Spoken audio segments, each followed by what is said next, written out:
I'm super grateful that you're here. You have tapped into something that's haunted me for a decade, and I don't say this lightly, and you and I've talked. Like I'm super selective about who's here. Yes. And it's always somebody that has a direct impact on how I'm seeing the world or experiencing, or somebody, I'm going to do something different in my life because. And so to paint you a picture, in 2009 or 10, I was working at a university that was a beta campus for this new little product called Gmail. And they were also a beta campus for this new little thing called hey, we got this new thing. We're going to call it an iPhone. Oh, wow. And so they shipped them to the university, and overnight they passed them out to every student and said, we're going to follow it and see what happens, and we think this is going to change everything.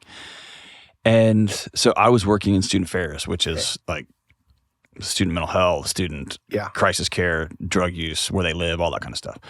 And I saw in real time the unwinding of what Jonathan Haidt's writing about now. I watched it just in real time, and it was wild. And then it was let's fix it with this new thing called an iPad. And let's fix it with. And as I left, then I began working with students, and I've been working with students forever, but I've been working with different kinds of students. And my 20-year higher ed career went from, hey, I think I want to do this job, to, hey, me and my mom are struggling, or to, I don't want to be alive anymore. And that arc went so fast, right? The second thing, and I've talked about this to the people who check this show out, I had no social media when I took this job. And I remember a couple years ago, I was in my closet.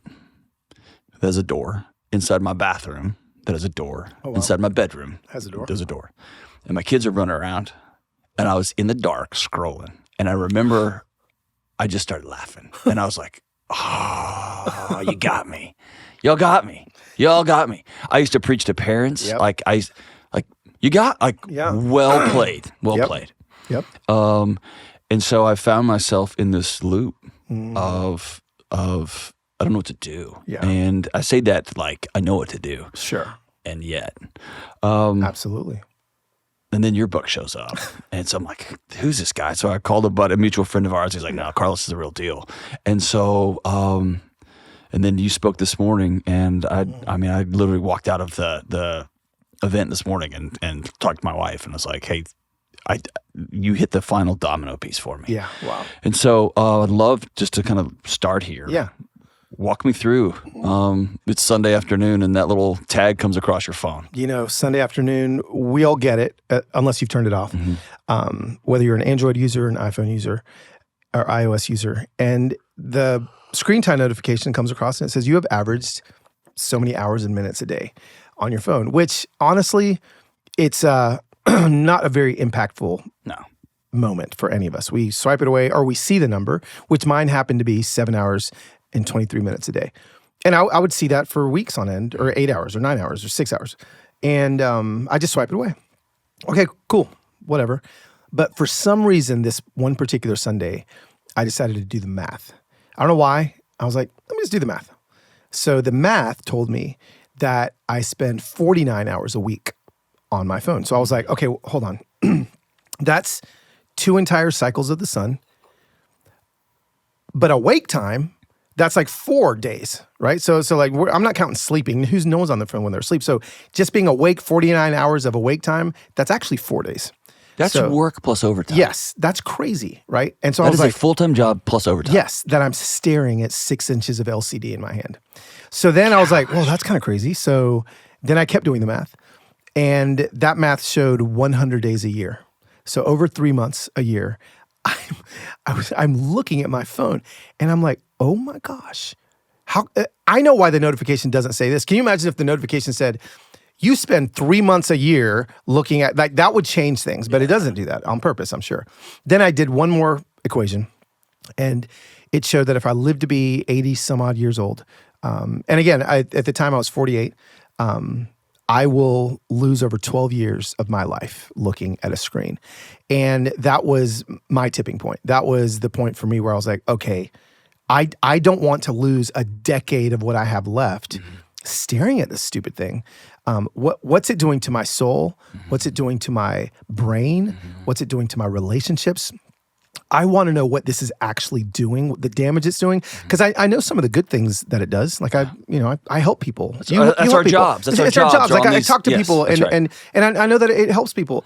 But it's got to be. There's no way we weren't created for this. Yeah. So that tipped my domino, and I watched them fall, and I made a decision to not look at a single screen. So not an iPhone, an Apple Watch, an iPad, a TV, a laptop, not a single screen for basically 2 months, 7.5 weeks.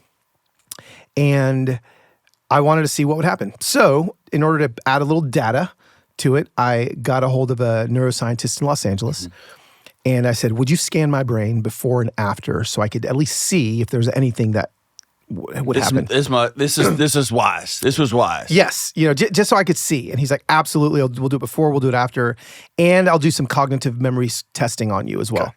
So I was like, sweet. So I go and he scans my brain. Now, in the middle of these 7.5 weeks, it's not like I just chilled or I didn't move to a cabin for 2 months. And I spent 2 of the 7 weeks at a Benedictine monastery with 21 Benedictine monks. It's St. Andrew's Abbey in Valley Remote, California. Then after those 2 weeks, I went and lived with an Amish family, a sheep farming family in Mount Hope, Ohio. And listen, I went all in with the monks and the Amish. Like I became a monk, I became Amish, I'm all in. I'm going to do the thing. Yeah, I'm going to do the thing. I'm going to go all in. Then I lived with them for 2 weeks. Then my wife picked me up and I lived with my family at home for 3 weeks. Because I was like, well, they need to see the benefits of whatever's happening. Let me try this with them. Though they can still be on their screens, but I'll not be on one. So a total of 7.5 weeks, and I went back and got my brain rescanned, and ended up writing a book and making a documentary. And I've hit a pain point that Christians, Buddhists, atheists, Republicans, Democrats, like everybody not a single knows. Human being doesn't know this pain point. And so what I'm trying to do, and we talked about this at lunch yesterday, what I'm trying to do is to approach this conversation in a different way than maybe a lot of other people have approached it. Because John, the truth is, when the reason I made this choice to do this is that I went on Amazon and I started just looking up books on screen time and on how they're damaging. And there were all these books out there telling me the research shows and this and that, but I couldn't find the book from anyone that had done it. Yes. Like I was like, okay, all these people are these PhDs, all these people are telling me what it's doing to me, but no one's done it. So I couldn't find the book. So I was like, well, then I'm going to be the guy. Yeah. I'm the perfect lab rat. 7.5 hours a day on my phone. TikTok, Instagram, YouTube, all the things. I'm making videos every day, talking to the little camera that's staring at me, getting my identity based on what people think about what I post and likes and shares. And I'm the perfect guinea pig. So let me remove my identity. Let me remove everything and live it. And then that's why I'm sitting in front of you right now. Well, and you offer the most compelling what's next. Yeah. And I like you, man. I've watched this in real time. I've lived it. I've had my own haunting experience with just golf clapping. Sure. The tech guys plus the neuroscientists plus the guys that created like digital heroin. They beat me. Yeah. They have beat me. They won. And they beat my wife, who is a Luddite, right? Yep. She's from the wrong century. They beat us. You said a Luddite. She is. Yeah, it's so good. And I remember my 2-year-old son, like we were crazy. Yeah. No screens, no TV, no nothing. Yeah. And I'll never, I remember he was 2 and they slid it was like at a burger joint in Nowhere, Texas. Bro. And they slid a laminated menu. Uh-huh. And his 2 little functioning fingers, he was trying to like. And I remember zoom going, but I told my wife, I said, it's in the water. It's in the water. Yeah. iPads were barely out, bro. But he was trying to make it bigger. Yeah. And I was like, this is in the air. And I go to 2 things that are compelling to me. Number 1, when they discovered penicillin, partridge in a pear tree, do this to deaths from infection fell off a map. They solved that problem, right? And the other one is, and I always forget, one of the famous psychology godfathers said, I thought if I took away my clients' depression, anxiety, I would heal them. And what I did was I made them empty. Wow. The anxiety and depression were serving a role. Yeah. And so it was not just about removal. It's about what do we put there? Replacement. And I have not seen that. Wow. It's all been, here's 5 steps. Here's the room. And so you give such a compelling vision. I want to start here. Tell me what happened in your brain. Yeah. Yeah. And this to me takes it out of the woo-woo. Yeah. Yeah. And takes it into totally. the like. Yeah. Well, which is why I'm glad I did it. Now, to be fair to everybody that's listening, this wasn't a scientific experiment, right? No. I am the one data picture. point. It's a snapshot. Yep. So R equals 1. N equals 1. Yeah. Yeah. So it was just me, the only lab rat. But let me tell you what happened to the lab rat. My cerebellum healed, he said, years in a period of 7 weeks. Now, he's like, I see traumatic brain injuries, I see healing, so I can see a lot of healing. He's like, it's significant. But the kicker was my cognitive memory score. This is mind-blowing.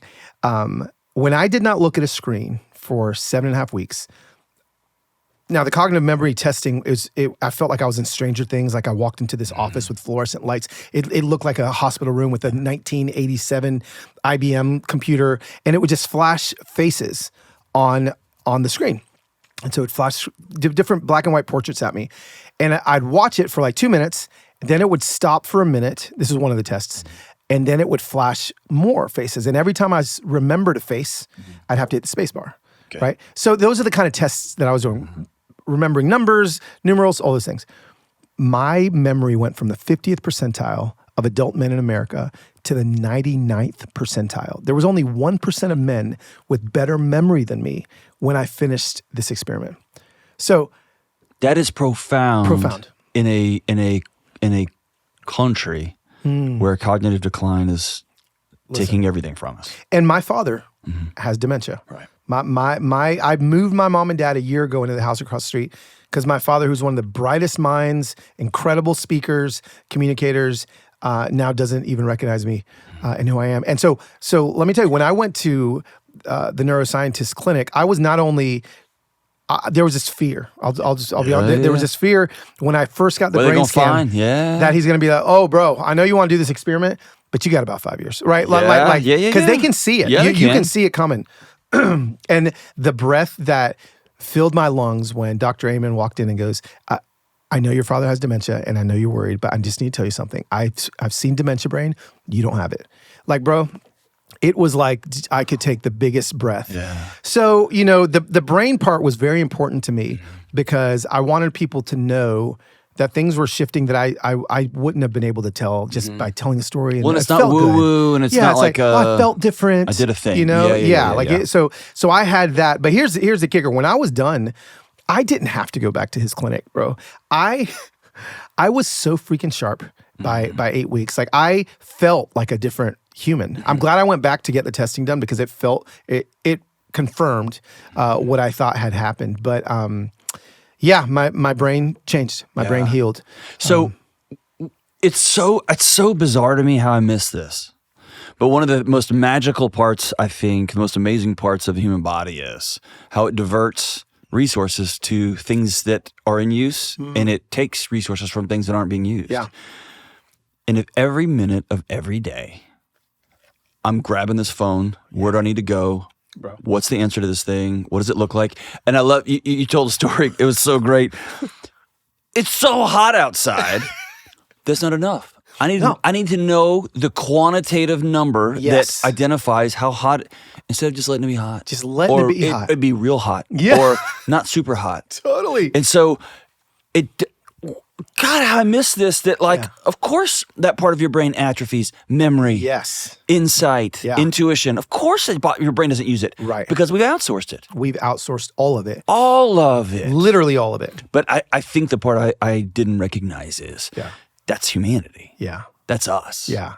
Oh, yeah. Oh, no. That's who we were created to be. That's it. And now I've outsourced joy. Yeah. I've outsourced justice. Yeah. I remember I used to tell my students, yo, When Martin was walking across the bridge, they said, they're going to kill you. And he said, we walk. Yeah. You guys thumbs upping something is not the same thing, right? Or how many times have I researched the article, the workout? Yeah. Instead of just going to exercise. Yes. Or Yes. I go for a walk and it doesn't matter what I feel like. It's what does this watch tell me? Yes. Right? All of it, dude. We've outsourced our humanity. Everything. We've outsourced sex to pornography. We've outsourced discomfort to. Yes. And it was this, and I knew this. Yeah. But you saying, no, man. It took 8 weeks and the brain's like, oh, I get to, we get to use humanity again. Yes. Cool. And I spent 8 weeks and I no longer could outsource any of this anymore. No, you have to. So I literally had to, I legitimately detoxed. Yeah. Right? My body and my brain wasn't used to actually living the way it was created to live. Mm-hmm. You talk about brain health and memory, and there was a study done, and I feel like the study was 2016. So this was almost a decade ago, that showed London cab drivers. Yeah, their brains are astounding. The ones that use GPS versus the ones that don't. Yeah. The ones that use GPS versus the ones that use landmarks. The ones that use GPS develop a gray, dense matter on their brain that the ones that were using landmarks didn't. Yeah. So it's literally like we are you're right. When you don't use it, it slowly Your brain's like, dies. sweet, I'm going to go work on something else. Yeah. And it just lets it ride. Yeah.